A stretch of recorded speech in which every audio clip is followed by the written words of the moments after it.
Good afternoon and good morning, everybody. Welcome back to the Blind Press YouTube channel and coffee stream, episode 481. It is Friday, December 17th, and I hope everyone is having a good day and getting ready to have a good weekend. And it's the last week before Christmas, and we don't even have our tree up yet. Um, we're not sure if we're going to get ourselves a small real tree or a small fake tree, but we don't even have our tree up. Um, it's kind of been a hectic little been a hectic bit of a month and a with life and everything. And as the title says, I am really hoping that Christmas break lasts the official 2 weeks and then the kids go back. Because, well, first of all, one of my kids is in JK, so I have no idea what the hell they think they're going to do for online school for junior kindergarten. And two, my oldest son, he needs that structure. He needs it for, like, he just does not do well in the online school setting, and it's really hard. And so I'm very concerned that with all this panic over the Omicron variant, that they're gonna close the schools after the Christmas break. So I'm really hoping that the next 2 weeks are, the only 2 weeks that they're off. And because they're going to be off, the streaming schedule is going to be a little bit sporadic, just because I will have them both home, and there will be some days where Pincolo is home, and there will be some days when he is not. So I very much keep an eye on Twitter and the community tab on the channel, and I will try to keep you guys as updated as I can. Um, and yeah, that's all I can do at this point. And so today is the, let's see here. Oh, news notification at 12.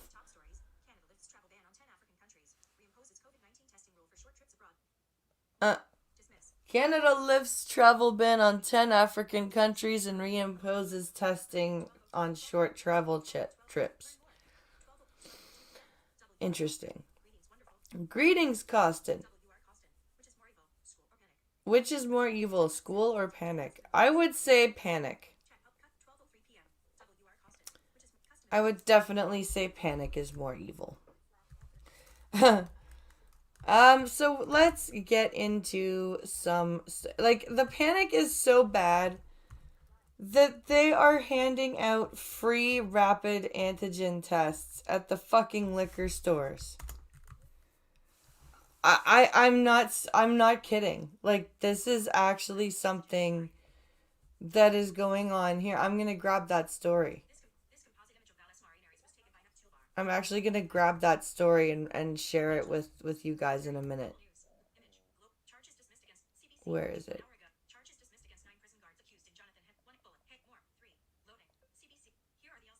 There it is. Yeah, there it is. Yeah. Share. Read the story. Copy that and close Safari. Open Twitter back up.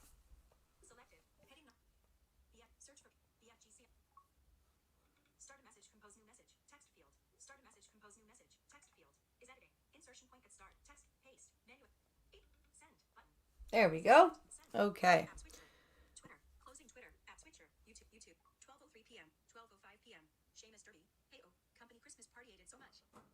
Hey, oh, company Christmas party ate it so much. Oh, man.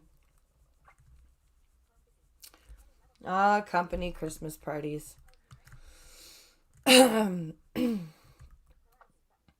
Let's see here. So Pinkalo has a couple of stories that he sent me, and then I've got a few. So we've got a few things to look at.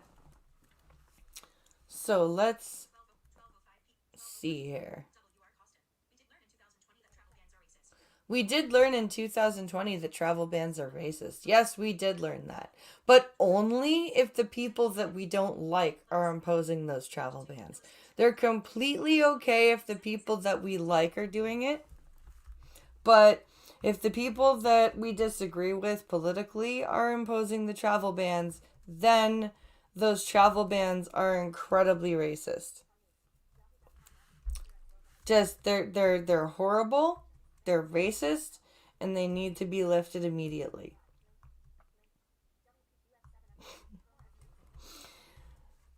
Oh god. Where are we here?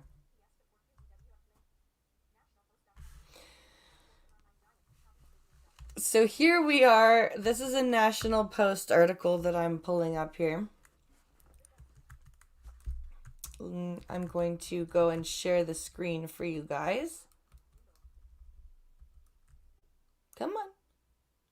There we go. Okay, let's get this. Oh, and we Pincalo grabbed us some new coffee today. It's really tasty. He was at the grocery store this morning and he saw Kicking Horse coffee on sale. It's usually like in the 20s to $30 range, like for a 1 pound bag.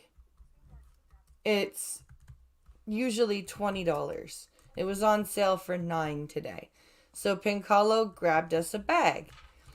And it's actually really good. I find it very like it's a mild taste, but it's still very much like you can tell you're drinking coffee. It but it's not gut-wrenchingly strong.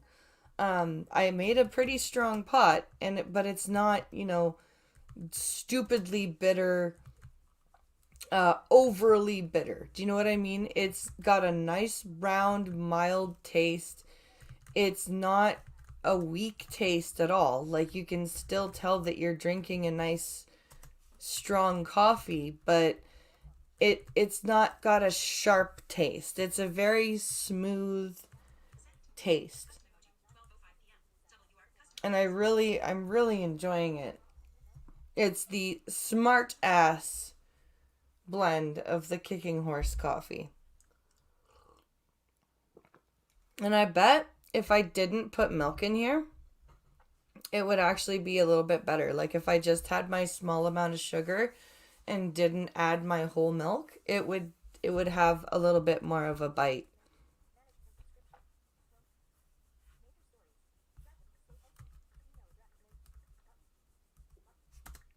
Let's see here. All right. Liberals to introduce bill forcing online giants to compensate news outlets. Okay.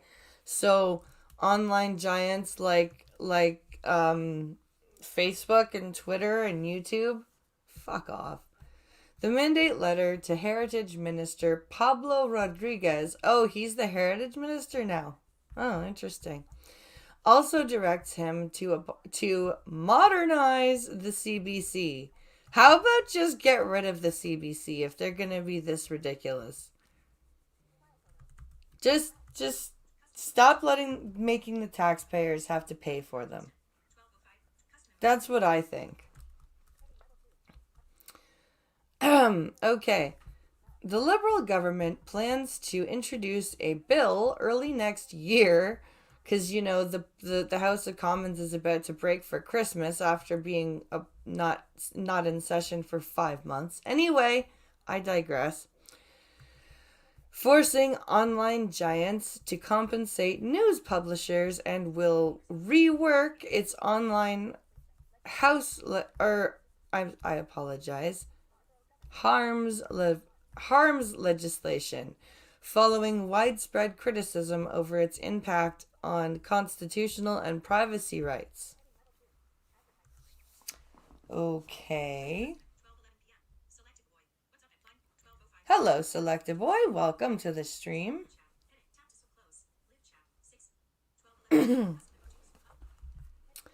um, let's see here. Moving past the advertisements.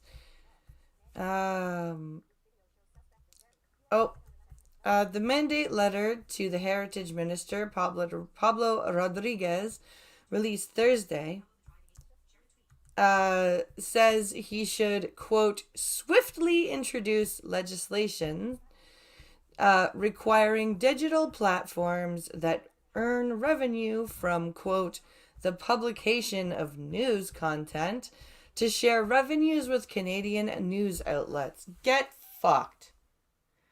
So if somebody like tweets out a link, if somebody uses Twitter and they tweet out, like, even I would even guarantee that they would want to go after a journalist posting a tweet saying, "Hey, this is the article I wrote for this newspaper," and then posting the link. Or video or live streamers like me and Monkey, who Monkey's not Canadian. Like live streamers like me, or people who make news content like Viva Fry, who makes political / law content using the news as sources. Like stuff like that. I guarantee you they would want YouTube to pay them revenue, or a chunk of their ad revenue.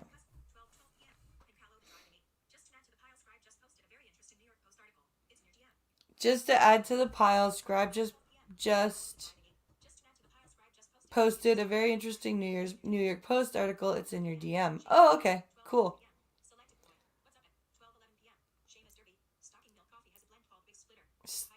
Stocking Milk Coffee has a blend called Big Splitter. It's a high caffeine medium that is delicious without sugar or cream. Oh, good. As I get older, I'm starting to appreciate black coffee more. Like, if I'm drinking some coffee that, like, if the pot is just cooled down and and there's not much left, and I don't want to turn it back on just to reheat one cup, I will pour it out and drink it black. I'm starting to appreciate that flavor and that taste.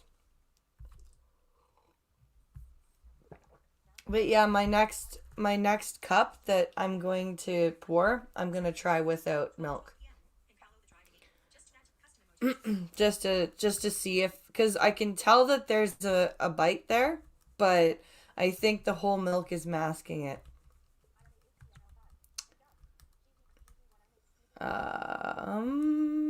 Bunch of crap in the middle of the article.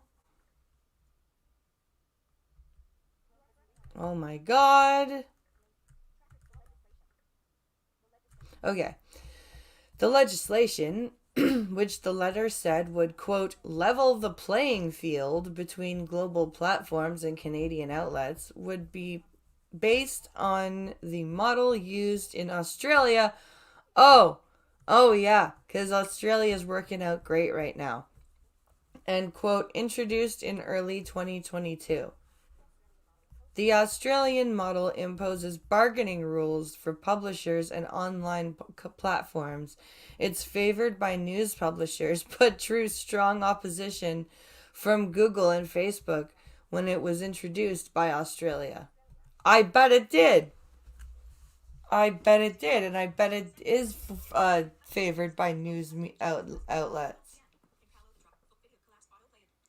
because they get the carrot part of this carrot and stick transaction here, and content creators and platforms like Google and Twitter and Facebook get the stick end. In the fall federal election, the Liberals promised to introduce a trio of bills involving online regulation of web giants and social media platforms within 100 days of Parliament's November 22nd return. Huh.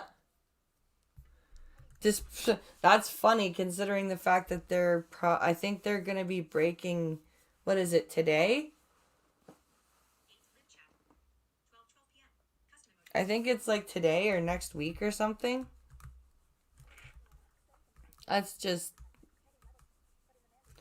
But in the mandate letter, the bill dealing with news compensation is the only one to have a deadline. The earliest it could be introduced is January 31st, when the House of Commons reconvenes after winter break. Yeah, see? January 31st. Fuck's sakes. Why do these people not like working? The Liberals have also promised new legislation to tackle online harms, which drew condemnation and concern in a consultation the government held on the bill earlier this year. Uh, Internet law experts warned the legislation would violate Canadian constitutional and privacy rights, saying requirements for social media platforms to proactively monitor and take down content amounts to censorship. It does. It absolutely does.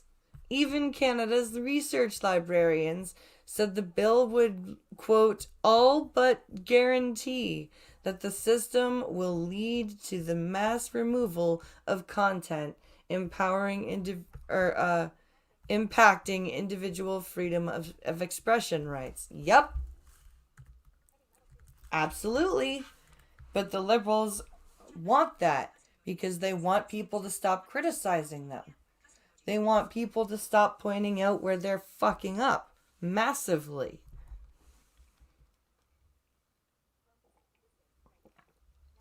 But the interesting thing is they don't want people to point out when they mess up. But the minute somebody does point out when they mess up, what's the first thing that they do? What's the very first thing that they do? Well, the conservatives, Stephen Harper, like, it's absolutely insane. Okay, this is a tweet that Scribbles posted apparently. Pincolo sent me from something that Scribbles tweeted. Good afternoon, Mitchell. Um,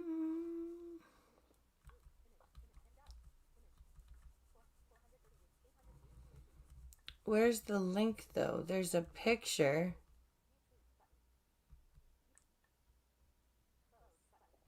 Yes, view tweet. Okay. Sorry guys, I'm just trying to operate Twitter here and get the link here out here. New York Post.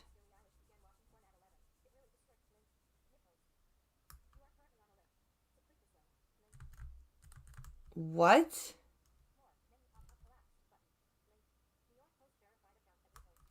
Where's the link? Billie Eilish began watching porn at 11. It really destroyed my brain. What the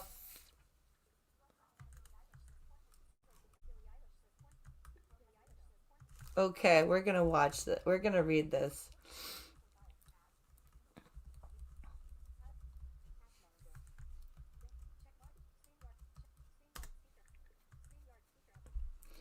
This is something we're gonna read.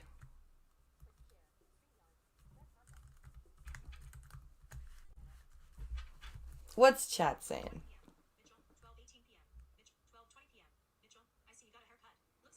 I did get a haircut. Yes, thank you, Mitchell. I'm loving it. It's very comfy and it's a lot easier to manage and wash. Like taking showers have been the time for taking showers have been like cut in half. It's great.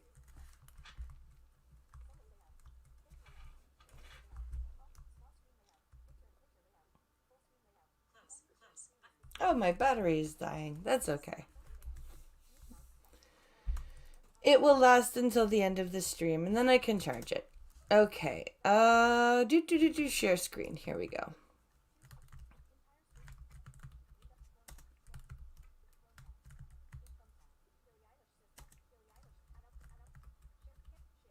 All right. This is from the New York Post.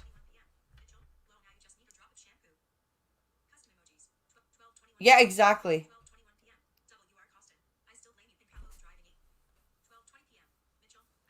Yeah, now I just need a drop of shampoo and like a tiny bit of conditioner, and that's it. I'm, wash my hair, soap up, wash my face, rinse off, and then I'm good. It's so much faster. And then I have some really nice styling products that I got from the salon that did my hair. And they're really nice. I really like them. And it's really easy to use them and style my hair myself. So, Billie Eilish began watching porn at 11. It really destroyed my brain. Who let you watch porn at 11? Like, I'm not gonna lie, my mom, um, we used to have satellite, and my mom had this little card device that we used, and we got all the satellite channels. And I oh, let me pause this. Okay. Pause, fucker. There we go.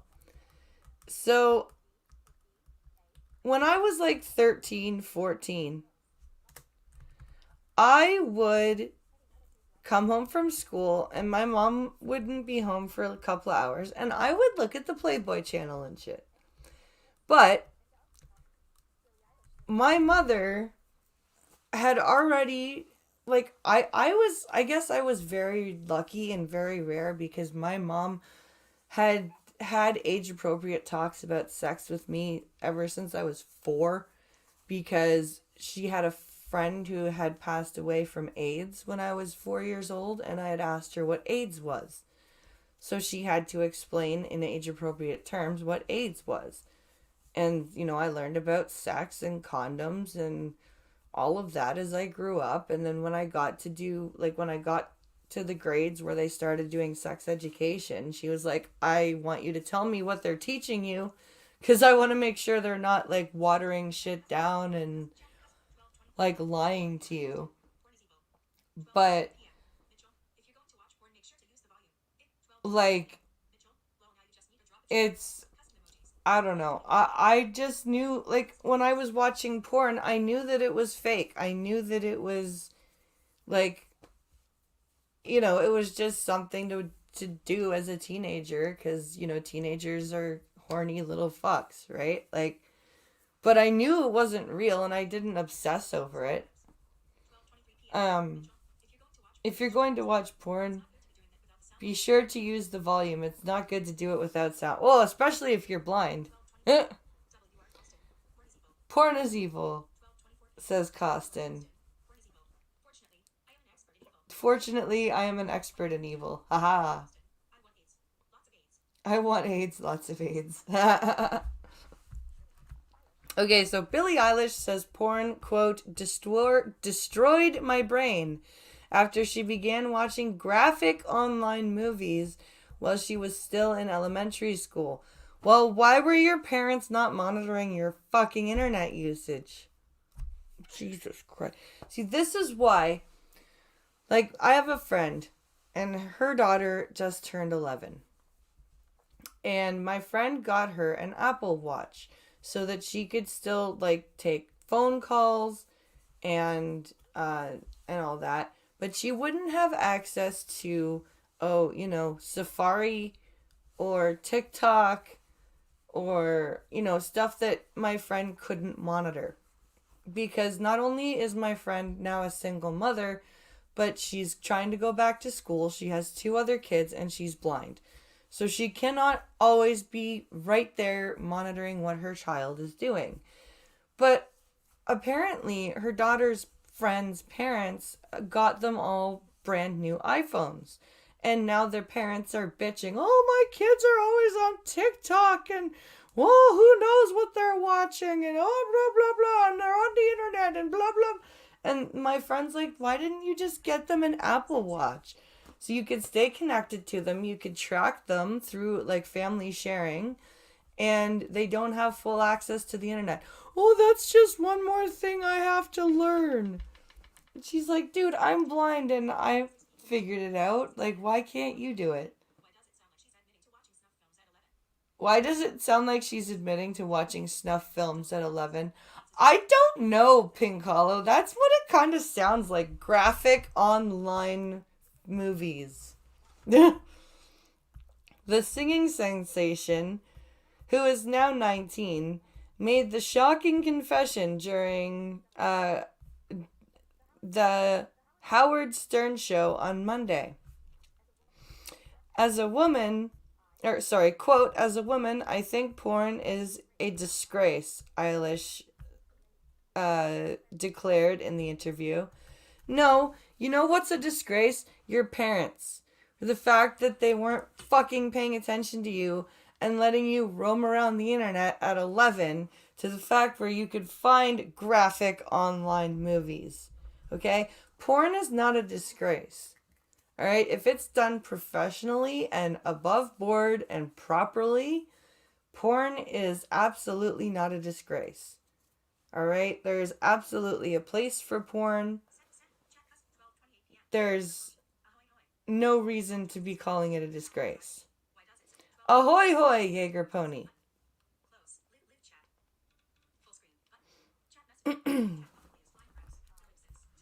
I used to watch a lot of porn, to be honest. I started watching porn when I was like 11.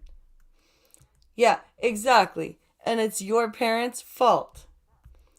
The, quote, Ocean Eyes crooner, quote, continued, quote, I think it really destroyed my brain, and I feel incredibly devastated that I was exposed to so much porn. Okay, again, that's a parenting failure on your parents' part, okay? That's not the porn industry's fault, and that doesn't mean that porn shouldn't exist. It means that your parents fucking suck at educating you about sex and internet safety. That's what that means. I'm just saying. Like, there's a reason. Like, there are so many of my oldest son's kids that their parents just give them YouTube Kids, or they let them onto server, like actual Minecraft and Roblox servers, and then they come across chat messages and they're like, I'm so shocked that my 7-year-old is exposed to this. And it's like, why the fuck are you letting them go on a public fucking server at 7 and then walking away from them? You idiots. Like, do you know nothing about online safety? Let alone, like, you don't even have to know anything about gaming. Do you know nothing about online safety? Like, Jesus Christ.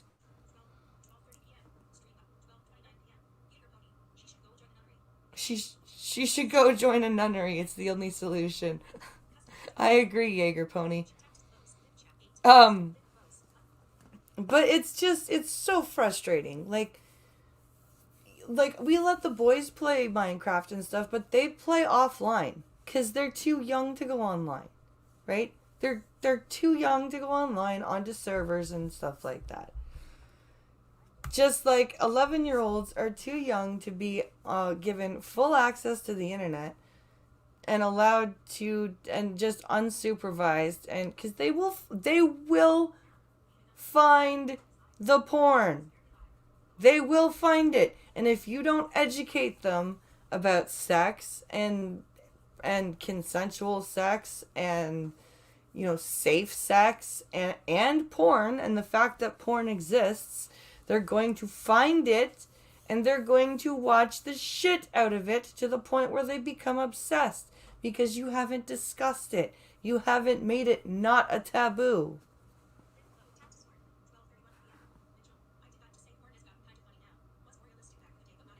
Oh, now porn sucks. Yeah.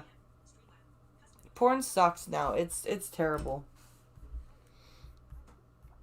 Eilish also admitted that she began watching more and more graphic types of pornography, which warped her idea about sex and relationships. Yeah, because your parents didn't talk to you. This is not the fault of porn. This is the fault of your parents. It got to the point where I couldn't watch anything else unless it was violent. I didn't think it was attractive, she said. Again, like, this is what happens when you. I'm just gonna start repeating myself. You. We all know what I think. We're gonna move on now. I'm just gonna start going broken record, broken record, broken record. Oh my god. Okay. Let's go back here.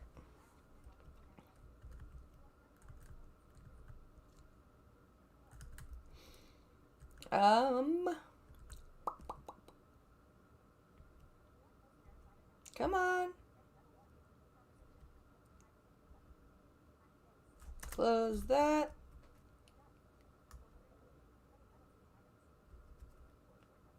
Where am I here? Where is I?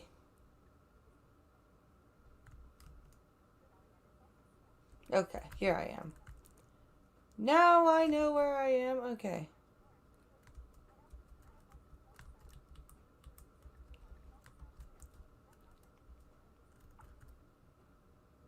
Sorry, guys, the computer's moving a bit slowly at the moment.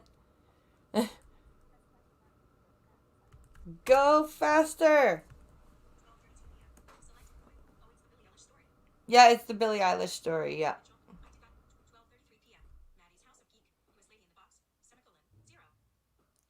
Hello, Maddie!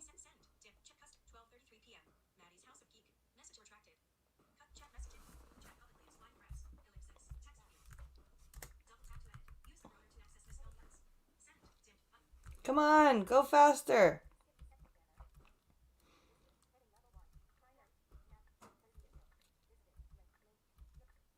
There we go. Now it's moving a little bit faster. Oh my god, okay.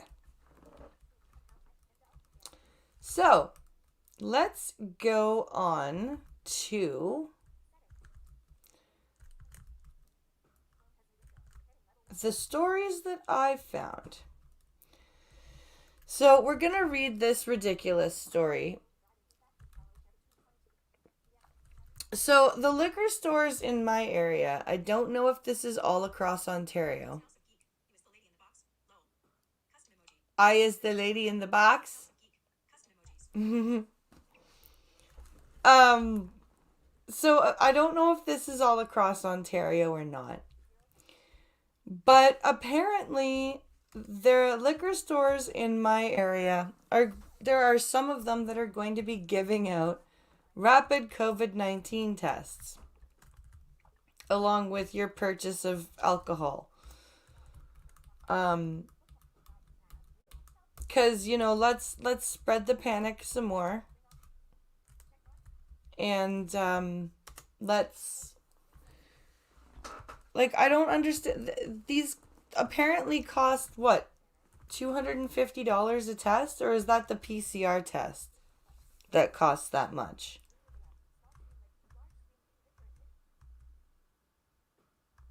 But we're spending so much money on just handing out these tests. And what's the point of them?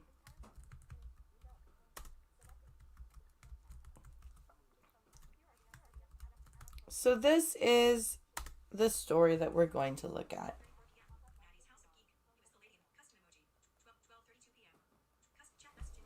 So, here we go.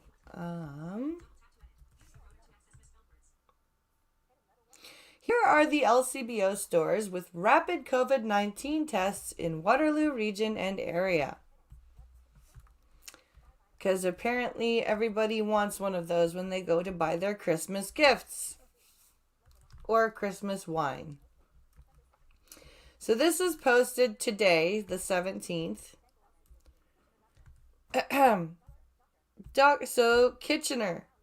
Dr. Dalia Hassan says it's been an absolute frenzy by people to scoop up free rapid COVID-19 tests in Ontario. Hassan, who runs the Twitter account called C19 Test Finders, said places in the Toronto area with testing kits ran out within an hour. Jesus Christ. She said the government should have mailed out kits to anyone who wants one, instead of going the pop-up route, pointing out many people can't go to the sites because they are working or disabled. She critiqued the lack of pop-ups in a number of Ontario regions. Yep. Meanwhile, Premier Doug Ford said on Wednesday the Ontario government is making millions of free rapid tests available at pop-up sites across the province and has asked the federal government for more. Of course he has. Of course he has. Seems kind of meaningless, yeah. It just looks like kits that you can go pick up from the LCBO that they expect to run out of incredibly fast. Yep.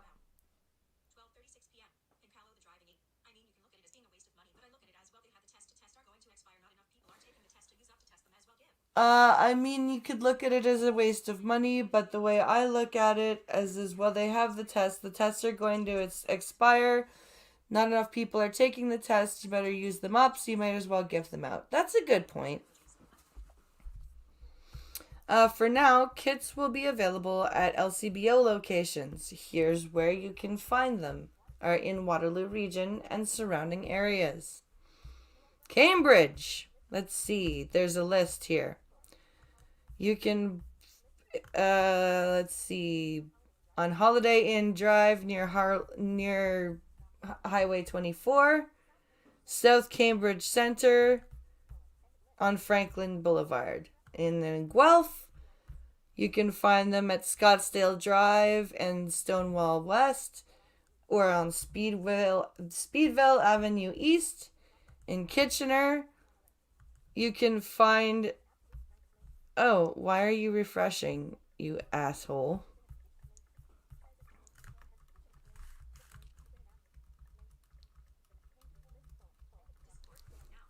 That's not very nice. So, Kitchener, Highland Road Plaza, Alpine Center, and Stanley Park Plaza.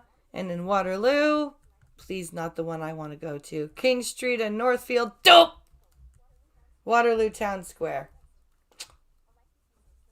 Oh, damn it. More locations may be added in the coming weeks, and the province recommends that people check its Holiday Pop-Up Blitz website. Jesus Christ.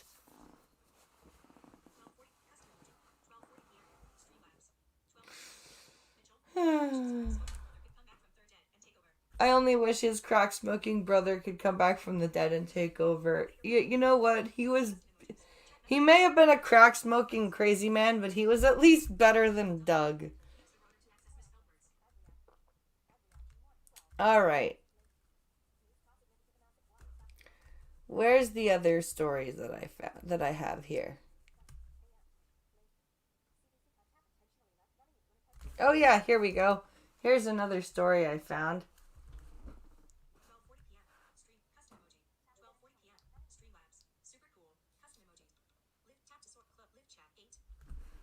All right.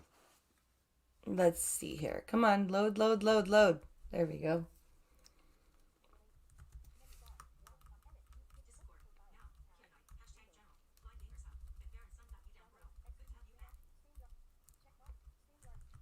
All right, here we go.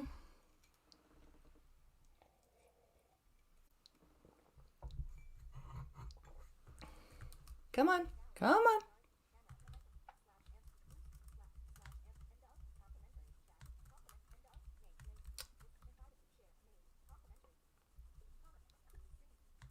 Oh, you bastard.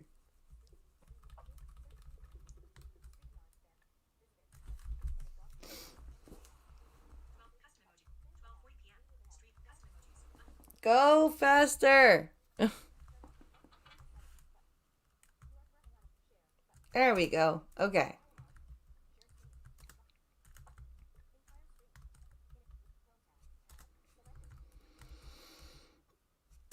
So here we go. This is a story out of Winnipeg, Manitoba. Here we go. Tap intentionally left running in Winnipeg City Hall washroom for over a year as employees work from home. I don't know how you can determine that it was intentionally left running, but still, the fact that it was left running for a year, over a year, Jesus. That's insane. How do you not that's crazy. That's absolutely insane. A tap in the basement of Winnipeg City Hall has been deliberately left running for nearly as long as the COVID-19 pandemic has lasted in Manitoba. Uh.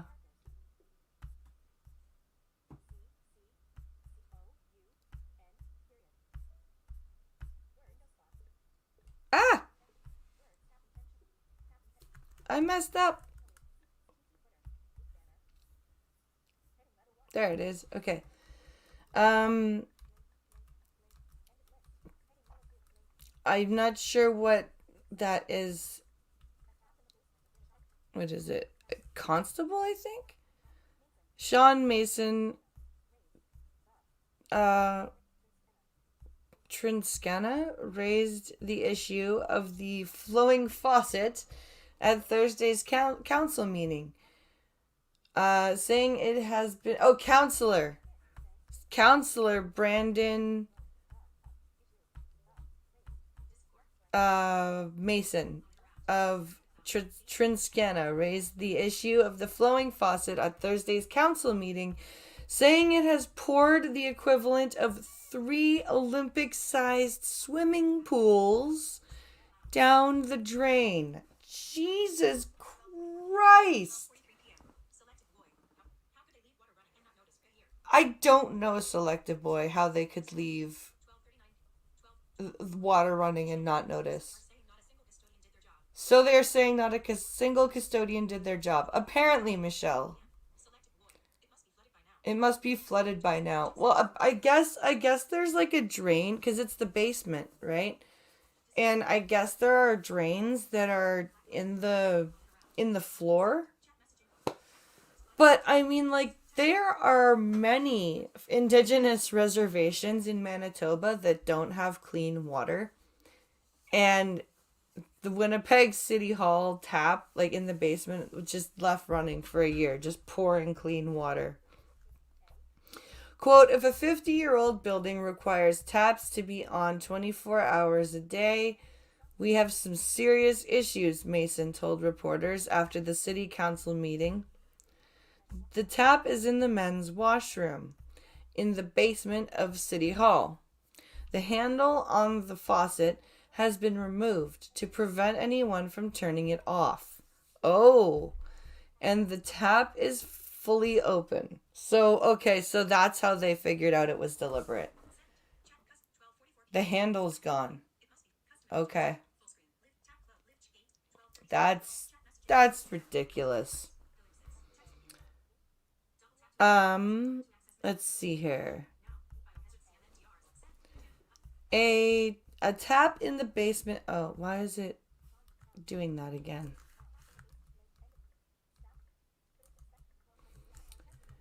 Staff are testing the water in the building to see if lead trace levels can remain below the threshold for drinking water. But it's expected that the process of flushing the pipes at the council building will need to continue until accurate levels return to normal levels, the spokesman said. Wow. That's why? Why? What is the point in that? Seriously, what is the point in that?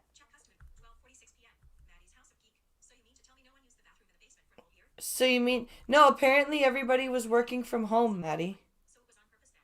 Yeah, it was on purpose. Selected boy. Yeah, it was on purpose, and apparently everybody was working home for an entire year, and nobody knew that the tap was running slash broken.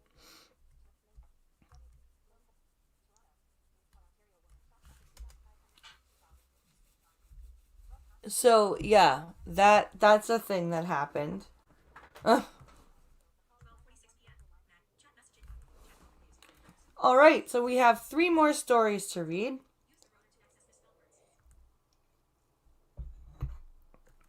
Let's get this shared.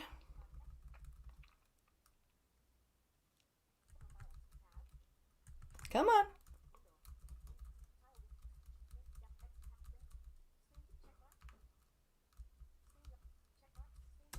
There we go.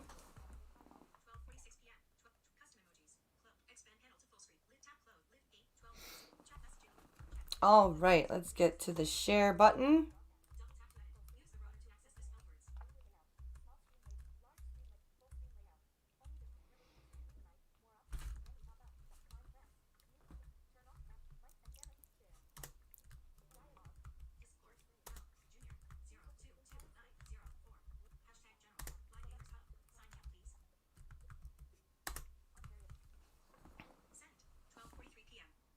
Okay. So, this is a story. Um, where are we here?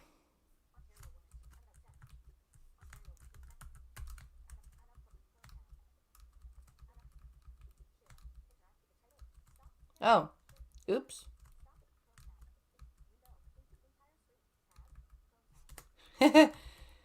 I made a boo boo. There we go. That's better. Okay. Whoops. Okay, here we go. So, this is from CTV. Ontario woman shocked after she got a $552 bill for calling 911. Now, I've heard of getting an ambulance bill, but um not just calling 911. I've never heard of that. Blind thrapple. Hello, scribe. Hello, my friend. Let's see here. So this is from the 15th of December. Let's see here.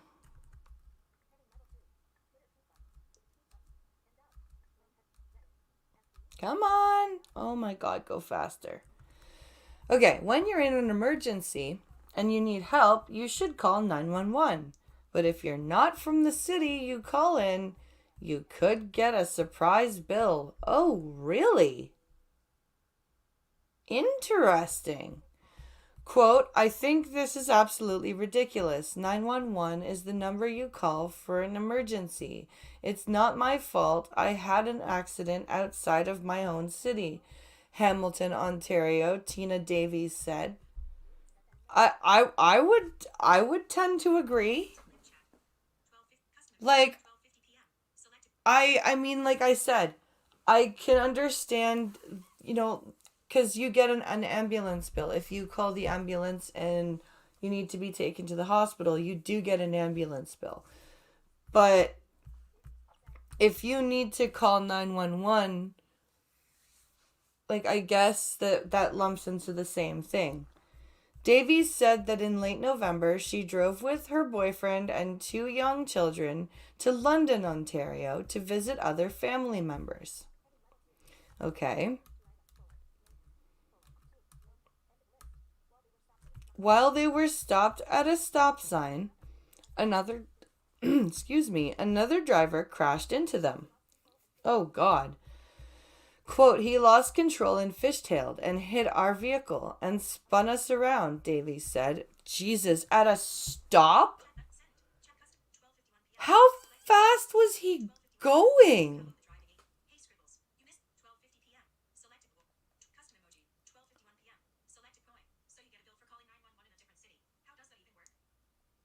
So you get a bill for calling 911 in a different city. How does that even work? No, I don't agree with that at all. If you're going to bill someone for calling 911, bill them all the time. Right? I don't think you should bill them only if they're out. Like, I don't think you should bill them at all, but if you're going to, bill them all the time. Don't go, "Oh, well, you're not in your home city. Oh, well, now you owe us money." Um but yeah, it's if he spun their car around and they were at a stop sign, which means they were stationary, that means he was going fast. He was going way too fast. If he was able to spin a stationary car around, their vehicle was so badly damaged after the crash, it was not drivable, and Davies said she was so concerned about her two young daughters after the impact, they called 911. Yeah. Quote, we just wanted the ambulance or the EMS there for the girls to check their vital signs, and because it was an accident, they sent fire trucks, Davies said. 2 days after the accident, Davies said she was sent a bill from the City of London saying they owed $551.89 because they had called and used the city's 911 service. I thought the 911 service, oh no, I guess the police are municipal. But no, I don't think that's right. I really don't. That came as a shock to Davies. Just because, quote, just because they sent out fire trucks to the accident and we don't live there, we had to help pay the bill, she said. CTV News Toronto reached out to officials in London who confirmed, quote, the City of London charges fees when the London Fire Department responds to a call or incident on any roadway within the city that involves a vehicle owned by a resident from outside of London. Wait, the fire trucks automatically are dispatched to any accident that happens on your roadways to a resident that happens outside of the City of London, and then you charge them for that dispatch? What the fuck, London? That's not cool. You Wow, that's shady as fuck. This fee is included in the City of London fees and charged by law, and it is intended to recover costs when services are provided to a non-London resident, the spokesperson said. This is common practice. Many municipalities in Ontario, including Toronto, have similar fees for non-residents when fire departments respond to vehicle collisions. Jesus Christ!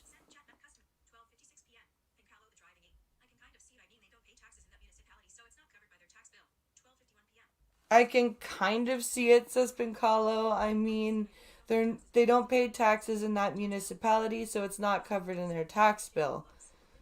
I guess, but still, that's like, I don't know. That's Davies said she had no idea such a bylaw existed and called the charge unfair. Quote, what do I need to do now that I leave the city of Hamilton? Do I have to put a sticker on my car that says apostrophe or that says quote, I don't live in your city. Please don't hit me, said Davies. The London spokesperson also said, quote, if a resident from outside of London feels the fee was improperly charged, we'll look at the details of each individual incident when considering if the fee can be waived. Individuals contact the London Fire Department to discuss their circumstances with us. So it's not even the city they contact, it's the fire department. That makes no sense. Yeah.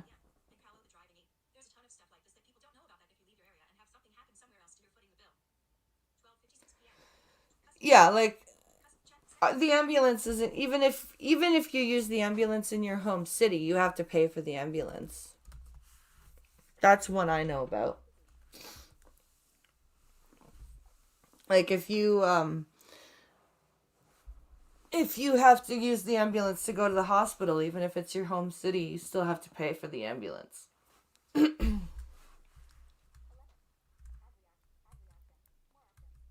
Okay.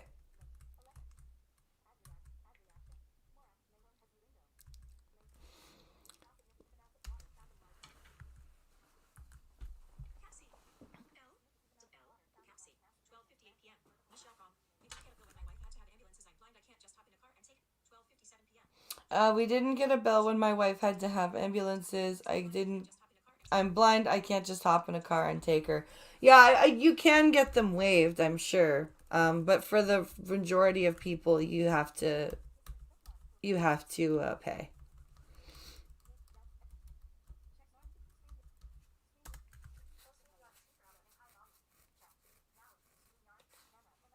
Okay. Do do do do do do do.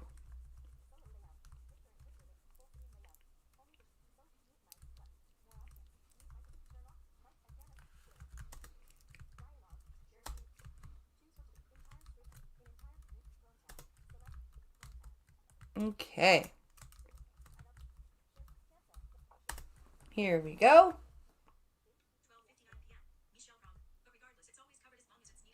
Regardless, it's always covered as long as it's needed. Ah.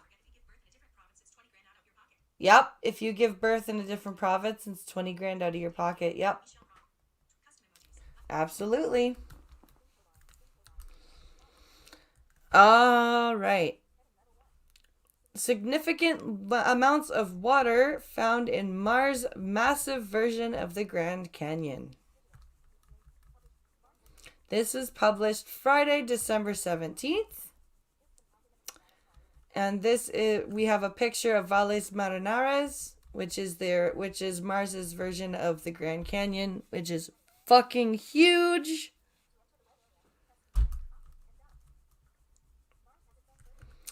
Mars has its own version of the Grand Canyon, and scientists have found and scientists have learned this dramatic feature is home to significant amounts of water after a discovery made by an orbiter circling the red planet, according to the European Space Agency. The ExoMars Trace Gas Orbiter, launched in 2016 as a joint mission between the European Space Agency and Riskasmus. I think that's a acronym. detected the water in Valles Marineris on Mars. This canyon system is 10 times longer, 5 times deeper, and 20 times wider than the Grand Canyon. And keep in mind, guys, Mars is smaller than Earth. Okay? So the fact that this is so much bigger than our Grand Canyon on such a tiny planet, like, it's insane. Yep, remember we got an ambulance bill for Alex when he needed to go to the hospital. Yeah, the school did pay it.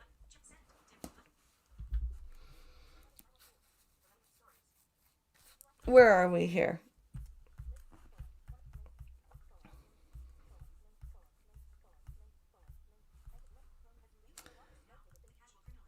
The water is located beneath the surface of the canyon system and was detected by the orbiter's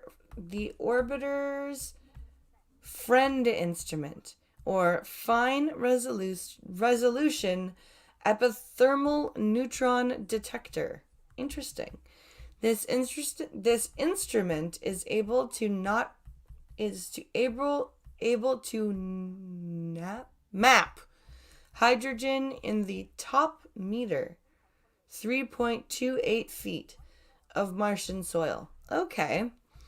Most water on Mars is located in the planet's polar regions and remains frozen as water ice. Valles Marineris is just south of the planet's equator, where temperatures typically aren't cold enough for water ice to remain. Interesting. The observations were collected by the orbiter between May 2018 to February 2021. What did I do? Previously, other orbiters have searched for water just beneath the Martian surface and detected small amounts under Martian dust, a study detailing the findings published Wednesday in the journal Icarus,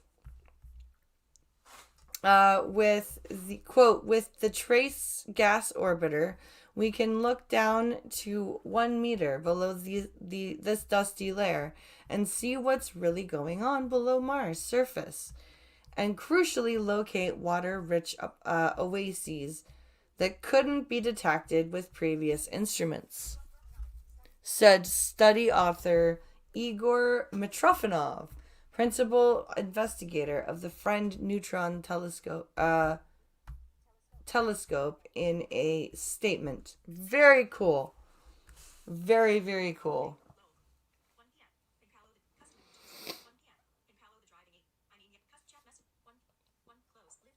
We're getting so much closer to finding, you know, like just so much stuff. It's so cool. Quote, friend revealed an area with an unusually large amount of hydrogen in the colossal Valles Marineris canyon system. Assuming the hydrogen we see is bound into water molecules, as much as 40% of the near surface material in this region appears to be water. Wow. That's crazy. 40%. To put that into perspective, this area is about the size of the Netherlands. It overlaps with Kinder Chaos, a network of valleys within the canyon system. The Friend instrument searches for neutrons to map hydrogen contained in the Martian soil. Quote, we can deduce how much water is in the soil by looking at the neutrons it emits, said study co-author Alexei Malakov, a senior scientist, the Space Research Institute of the Russian Academy of Sciences, in a statement. That's because neutrons are produced when highly energetic particles known as galactic cosmic rays strike Mars' drier soils, emit more neutrons than wetter ones, he said in the same statement. Wow, very cool. So they're basically using this instrument as a particle finder to detect the neutrons and the hydrogen in the soil. That's really awesome. I love this stuff. This space stuff is so freaking cool. And I would I think there's a blind astronomer, and I think for next Friday, I think that's gonna be my research thing for next Friday's stream is because I'm pretty sure I read about a blind astronomer, and I'd like to learn about her and tell you guys about her. So keep an eye on that. But I would like to thank you guys for joining me. You guys are always great to talk to and hang out with. I am going to end this and go find some food. But I hope you guys have a great rest of your day and a good weekend. Remember, the Star Trek stream, oh, excuse me, is being broadcast from the cottage tomorrow. So look out for that. It'll be our standout episodes that we found good, but not quite at favorite status. So be sure to come and check that out. And we will talk to you later. Remember, the streaming schedule for the next couple weeks is going to be sporadic. So keep an eye out on Twitter and the community tab. I hope you guys have a great night. Remember, come celebrate 150 followers on Twitch with me this coming Sunday at 10:30 p.m. Eastern on Twitch. I hope you guys have a great day, and I'll see you later. Bye!